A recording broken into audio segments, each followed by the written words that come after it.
Friends, आपका स्वागत है मेरे चैनल एलएलबी विद सिट्टू में। तो जैसे कि हम लोगों ने पिछले वीडियो में देखा और आप देख रहे हैं कि हम लोगों का ये कॉन्स्टिट्यूशनल सीरीज चल रहा है। उसमें हम लोग अभी स्टार्टिंग ही में ही हैं।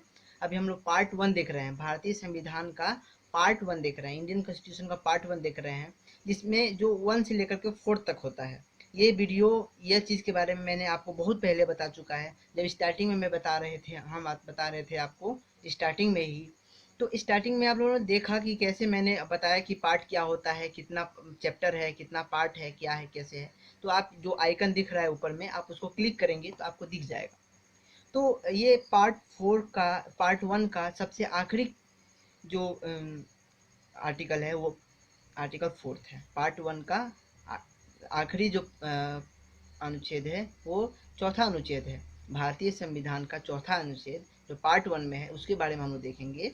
तो इसमें क्या है कि क्या कहता है ये हम लोग का संविधान आर्टिकल 4 में ये कहता है कि जब भी कॉन्स्टिट्यूशन में चेंजेस आएंगे और जब भी हम किसी राज्य को छोटा या बड़ा करेंगे या फिर किसी राज्य के नाम चेंज करेंगे, उसमें हम लोगों को फर्स्ट शेड्यूल और चौथे शेड्यूल में अमेंडमेंट करना पड़ेगा। मतलब इसमें क्या है कि कभी भी हम चेंजेस करते हैं, क्योंकि हम आगे देखेंगे अमेंडमेंट क्या है, फिर क्या क्या अमेंडमेंट, कितना कितना अमेंडमेंट है, उसके बारे में भी हम लोग देखेंगे आगे। तो इसमें यही है कि अमेंडमेंट करना है तो आप इसमें भी अमेंडमेंट, अगर आप किसी नाम को चेंज करते हैं तो इन दोनों को भी अमेंड करेंगे।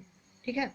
और पहला बात ये, दूसरा बात ये है कि आप इसको यूज, जैसे मैंने पिछले वीडियो में भी आपको ये बात बता दिया था। देखिए आर्टिकल 3 में हम लोगों ने देखे कि एक राज्य जो है, मतलब इंडिया जो है, यूनियन जो है, नाम चेंज करती है तो उसमें आर्टिकल 368 का यूज नहीं करेगा। इसमें भी नहीं करेगा, 4th में भी कहा गया है कि यूज नहीं करेगा, बिना यूज किए ही आप चेंज कर सकते हैं। लेकिन किसी जमीन को बाहर विदेश को देना हो, उसके लिए आपको 368 यूज करना पड़ेगा और 368 के थ्रू आपको एक अध्यादेश लाना पड़ेगा।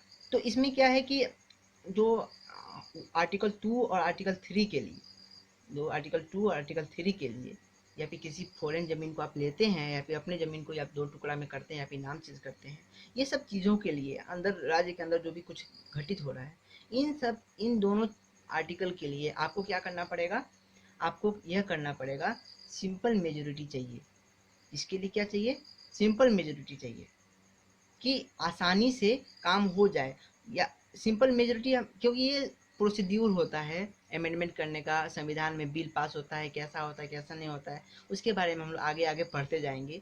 तो उसमें देखेंगे कि सिंपल मेजोरिटी क्या होती है, स्पेशल मेजोरिटी क्या होती है, 1/3 क्या होता है, कैसा कैसा होता है। तो सिंपल मेजोरिटी से ही आप यह बिल को पास कर सकते हैं और आप इस कानून को ला करके एक राज्य को तोड़ सकते हैं या फिर बड़ा छोटा कर सकते हैं।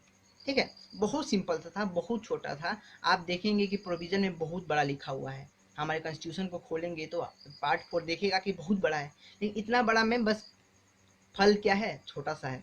तो यही आप पढ़िएगा कि इसमें यह कहता है हम लोगों का कॉन्स्टिट्यूशन कि अगर आप 2 और 3 को छूते हैं, अगर हमारा पार्लियामेंट आर्टिकल 2 और 3 को छुएगा, उसके पास जाने का कोशिश करेगा, तो उसको क्या करना पड़ेगा, शेड्यूल में भी जा करके 1 और 4 को चेंज करना पड़ेगा। यही सिंपल था इसमें बात है।